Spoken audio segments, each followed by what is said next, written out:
Okay, in this part we're turning on the laser cutter, so please absorb the following critical information. Laser etching takes longer than laser cutting.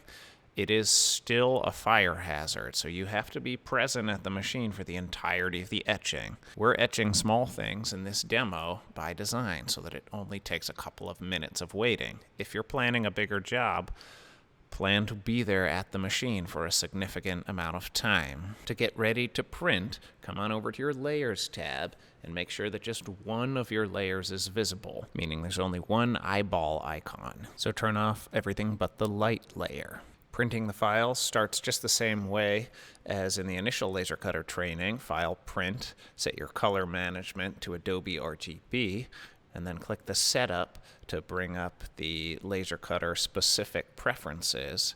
But here you're going to want to look, instead of at the vector settings, look up at the raster settings.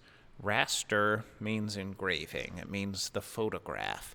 It means the tiny little dots that are darker or lighter on your material. And you're going to make two choices, one about speed and one about power.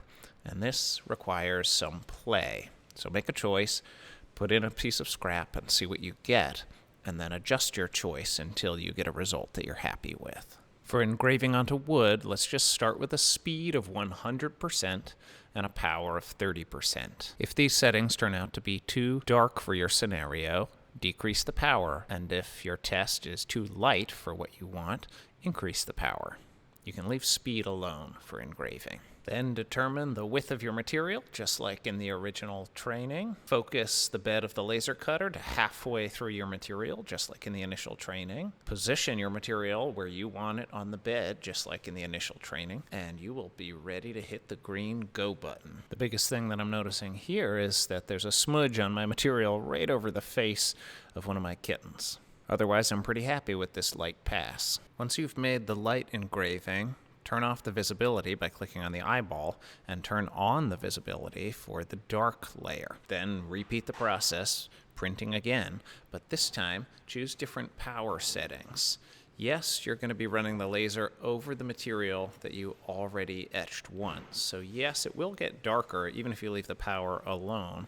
But my experience suggests that cranking that power up a bit will get you closer to where you're going more quickly. Here I'm choosing 60% power, but I don't know if that's the right number, and you won't know either. It kind of depends on your photo and your material. So just pick a value and run a test and go, am I happy with these results, or do I want to make an adjustment? And here the adjustment I made was to take out my material and put in a completely fresh piece that didn't have a smudge right there on the face of one of my kittens. So this meant I had to rerun the light pass to get to step 1, and then I ran the dark pass to add this nice layer of contrast that makes the image really pop. Lastly, I'm going to hide my dark pass and turn on my cut lines layer and print it again. This time, I'm going to adjust my power settings under the vector panel.